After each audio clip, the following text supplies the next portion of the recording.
ಜೈಲಿನಲ್ಲಿ ಆರೋಪಿಗಳಾಗಿ ಅಥವಾ ಅಪರಾಧಿಗಳಾಗಿ ಸೆರೆವಾಸವನ್ನು ಅನುಭವಿಸುವವರೆಗೂ ಕೂಡ ದೇವರ ದರ್ಶನವನ್ನ ಪಡೀಲಿಕ್ಕೆ, ಅದರಲ್ಲೂ ವಿಶೇಷ ಹಬ್ಬ ಹರಿದಿನದ ಸಂದರ್ಭದಲ್ಲಿ, ಅದರಲ್ಲೂ ಗಣಪತಿ ಹಬ್ಬದ ಸಂದರ್ಭದಲ್ಲಿ ಗಣೇಶನ ದರ್ಶನವನ್ನ ಪಡೀಲಿಕ್ಕೆ ಅವಕಾಶ ಇರುತ್ತೆ.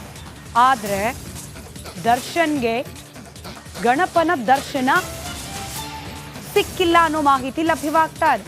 ವಿಘ್ನ ನಿವಾರಕನ ದರ್ಶನಕ್ಕೆ ಅವಕಾಶವನ್ನ ಕೇಳಿದ್ರು ದರ್ಶನ್. ಪೂಜೆಗೆ ಅವಕಾಶ ನೀಡುವಂತೆ ದರ್ಶನ್ ಕೇಳಿದ್ರು, ಆದರೆ ಮೇಲಾಧಿಕಾರಿಗಳು ಇದನ್ನ ನಿರಾಕರಿಸಿದ್ದಾರೆ. ಹೀಗಾಗಿ ಗಣಪತಿಯ ದರ್ಶನ ಕೂಡ ಲಭ್ಯವಾಗಿಲ್ಲ ದರ್ಶನ್ಗೆ. ಪೂಜೆ ಬಳಿಕ ಪ್ರಸಾದ ತಗೊಂಡು ಹೋಗಿ ಕೊಟ್ರಂತೆ. ಪೂಜೆ ಆಗಿದೆ, ಜೈಲಿನಲ್ಲಿ ಪ್ರಸಾದ ತಗೊಳ್ಳಿ ಅಂತ ಹೇಳಿ ತಗೊಂಡು ಹೋಗಿ ಪ್ರಸಾದ ಕೊಟ್ಟಿದ್ದಾರೆ. ಆದರೆ ಖುದ್ದು ಗಣಪತಿಯ ಪೂಜೆಯಲ್ಲಿ ಭಾಗಿಯಾಗಲಿಕ್ಕೆ ಅವಕಾಶ ಸಿಕ್ಕಿಲ್ಲ. ಮತ್ತಷ್ಟು ಡೀಟೇಲ್ಸ್ ನಮ್ಮ ಬಳ್ಳಾರಿಯ ಪ್ರತಿನಿಧಿ ರೇಣುಕಾರಾಧ್ಯ ನೀಡ್ತಾ ಹೋಗ್ತಾರೆ. ದೂರವಾಣಿ ಸಂಪರ್ಕದಲ್ಲಿದ್ದಾರೆ. ರೇಣುಕಾರಾಧ್ಯ, ಈ ದೇವರ ಪೂಜೆಯಲ್ಲಿ ಅಥವಾ ದೇವರ ದರ್ಶನಕ್ಕೆ ರಿಜೆಕ್ಟ್ ಮಾಡಲಿಕ್ಕೆ ಏನಾದರೂ ಸ್ಪೆಸಿಫಿಕ್ ಕಾರಣಗಳನ್ನು ಕೊಟ್ಟಿದ್ದಾರಾ ಜೈಲಿನ ಅಧಿಕಾರಿಗಳು? ಬೇರೆ ಕೈದಿಗಳಿಗೆ ಅವಕಾಶ ಇತ್ತಾ ದರ್ಶನ್ ಹೊರತುಪಡಿಸಿ? ಸ್ಮಿತಾ,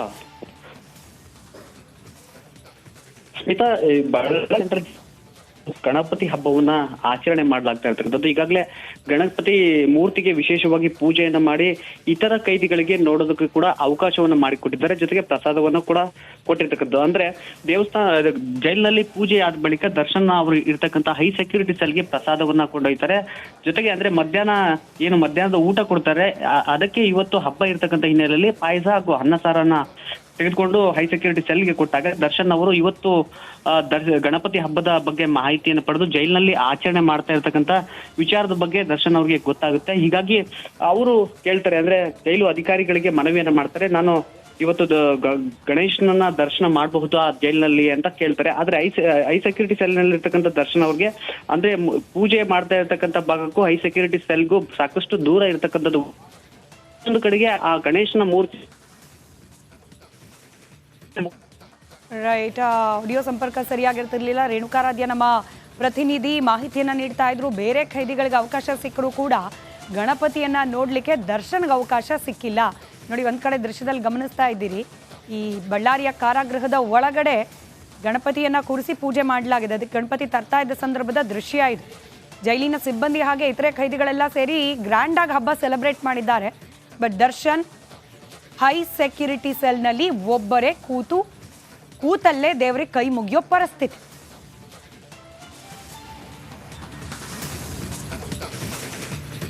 ಇಡೀ ಕೊಲೆ ಪ್ರಕರಣಕ್ಕೆ ಸಂಬಂಧಪಟ್ಟಂತೆ ಇಂಚಿಂಚು ಮಾಹಿತಿಗಳನ್ನ ಕೂಡ ರಿಪಬ್ಲಿಕ್ ಕನ್ನಡ ನಿಮ್ಮ ಮುಂದೆ ಇಡ್ತಾ ಇದೆ. ಅದರಲ್ಲೂ ಕೂಡ ಈ ಕೊಲೆ ಪ್ರಕರಣದಲ್ಲಿ ಪ್ರಮುಖ ಸಾಕ್ಷಿಯಾಗಬಲ್ಲಂತಹ ಆಡಿಯೋ ಕ್ಲಿಪ್ಪಿಂಗ್, 16 ಸೆಕೆಂಡ್ಗಳ ಆಡಿಯೋ ಕ್ಲಿಪ್ಪಿಂಗ್ ಒಂದು ಸಂಚಲನಕ್ಕೆ ಕಾರಣವಾಗಿದೆ.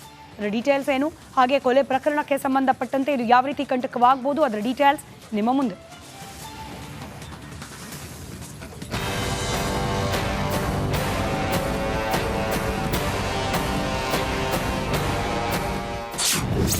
ಎರಡು ಫೋನ್ ಕಾಲ್ ನಡೆದು ಹೋಯ್ತು ದುರಂತ.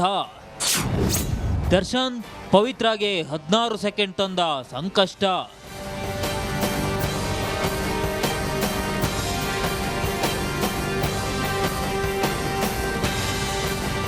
ರೇಣುಕಾಸ್ವಾಮಿ ಕೊಲೆ ಪ್ರಕರಣದ A1 ಪವಿತ್ರಗೌಡ ನಂಬರ್ ಅನ್ನ ದರ್ಶನ್ ಪವಿ ಅಂತ ಸೇವ್ ಮಾಡಿಕೊಂಡಿದ್ದಾರೆ.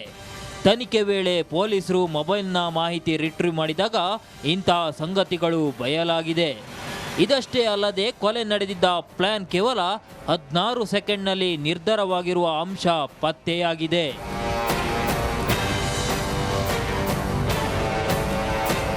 ಕೊಲೆ ಬಳಿಕ ದರ್ಶನ್ ಮತ್ತು ಪವಿತ್ರಗೌಡ ಸಂಭಾಷಣೆ ಚಾರ್ಜ್ ಶೀಟ್ನಲ್ಲಿ ಉಲ್ಲೇಖವಾಗಿದ್ದು, 3 ದಿನಗಳಲ್ಲಿ ದರ್ಶನ್ ಮತ್ತು ಪವಿತ್ರ ಮಾತನಾಡಿದ್ದು ಕೇವಲ 16 ಸೆಕೆಂಡ್ ಸಂಭಾಷಣೆ ಅಷ್ಟೇ. ಆದರೆ ಇಬ್ಬರ 2 ಫೋನ್ ಕಾಲ್ನಲ್ಲಿ ಇಡೀ ಕೊಲೆ ಷಡ್ಯಂತ್ರ ಬಯಲಾಗುತ್ತದೆ.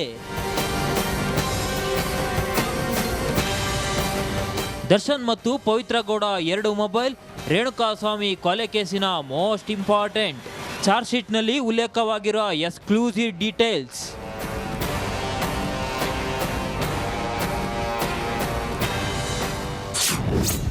ಜೂನ್ 8, 2024 ಸಂಜೆ 4:03 6 ಸೆಕೆಂಡ್ ಮಾತು.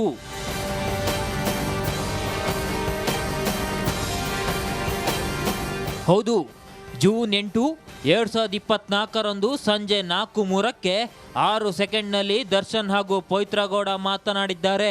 ಬಾ ಶೆಡ್ಡಿಗೆ ಹೋಗ್ಬೇಕು ಎಂದು ಪವಿತ್ರಾಳನ್ನ ದರ್ಶನ್ 6 ಸೆಕೆಂಡ್ನಲ್ಲಿ ಕರೆಯುತ್ತಾರೆ.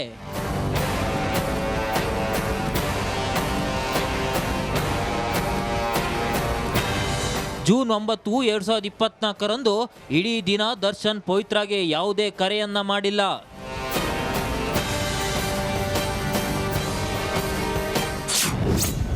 ಜೂನ್ 10, 2024 ಬೆಳಿಗ್ಗೆ 10:33ಕ್ಕೆ 10 ಸೆಕೆಂಡ್ ಮಾತು.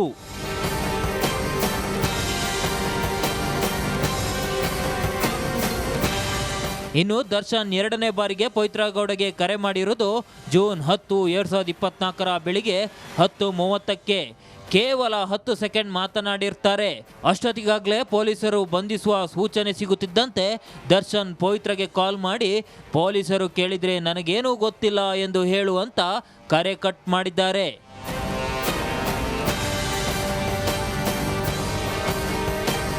ಇಷ್ಟೇ ಸಂಭಾಷಣೆಯಲ್ಲಿ ರೇಣುಕಾಸ್ವಾಮಿ ಎಂಬ ಸಣಕಲು ದೇಹದ ವ್ಯಕ್ತಿಯ ಕೊಲೆ ನಡೆದು ಹೋಗಿರುತ್ತೆ.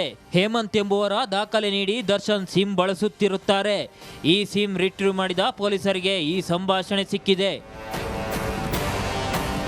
Nagaraj, crime bureau, republic Kannada. ಬೆಂಗಳೂರಿನಲ್ಲಿ ಬೆಂಕಿ ಹಚ್ಚಿಕೊಂಡು ಮಹಿಳೆ ಆತ್ಮಹತ್ಯೆಗೆ ಶರಣಾಗಿರುವ ಘಟನೆ ಹುಳಿಮಾವ್ನಲ್ಲಿ ನಡೆದಿದೆ. ಹುಳಿಮಾವಿನ ಅಕ್ಷಯ ನಗರದಲ್ಲಿ ವಿವಾಹಿತೆ ಸಾವನ್ನಪ್ಪಿದ್ದಾರೆ. ಶ್ರೀಹರಿ ಎಂಬಾತನ ಜೊತೆಯಲ್ಲಿ ವಿವಾಹವಾಗಿದ್ರು ಅನುಷಾ. ಪತಿಯ ಅನೈತಿಕ ಸಂಬಂಧದ ಅನುಮಾನದ ಹಿನ್ನೆಲೆಯಲ್ಲಿ ಪ್ರತಿನಿತ್ಯ ಕೂಡ ಜಗಳ ಆಗ್ತಾ ಇತ್ತಂತೆ. ಇದರಿಂದ ಮನನೊಂದು ಪೆಟ್ರೋಲ್ ಸುರಿದುಕೊಂಡು ಬೆಂಕಿ ಹಚ್ಚಿಕೊಂಡು ಮಹಿಳೆ ಆತ್ಮಹತ್ಯೆಗೆ ಪ್ರಯತ್ನಿಸಿದ್ದಾರೆ. ವಿಕ್ಟೋರಿಯಾ ಆಸ್ಪತ್ರೆಯಲ್ಲಿ ಸದ್ಯಕ್ಕೆ ಚಿಕಿತ್ಸೆಯನ್ನ ಪಡೆಯುತ್ತಿದ್ದ ಅನುಷಾ ಚಿಕಿತ್ಸೆ ಫಲಕಾರಿಯಾಗದೆ ಸಾವನ್ನಪ್ಪಿದ್ದಾರೆ ಅನ್ನೋ ಮಾಹಿತಿ ಲಭ್ಯವಾಗಿದೆ.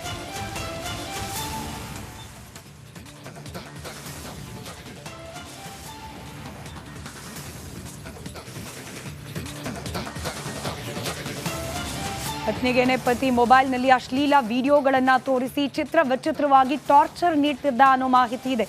ಸೈಕೋಪಾತ್ ಗಂಡನ ಟಾರ್ಚರ್ಗೆ ಬೇಸತ್ತು ಈ ಮಹಿಳೆ ಆತ್ಮಹತ್ಯೆಗೆ ಶರಣಾಗಿದ್ದಾರೆ ಅಂತ ಹೇಳಲಾಗ್ತಾ ಇದೆ.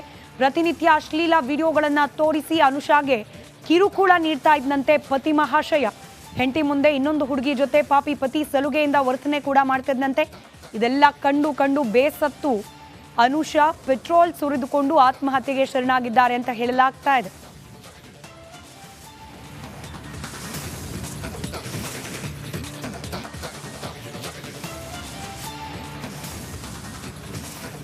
ಮೃತ ಅನುಷಾ ಅವರ ಕುಟುಂಬಸ್ಥರ ಜೊತೆಯಲ್ಲಿ ನಮ್ಮ ಪ್ರತಿನಿಧಿ ಮಾದೇಶ್ ಮಾತುಕತೆ ನಡೆಸಿದ್ದಾರೆ.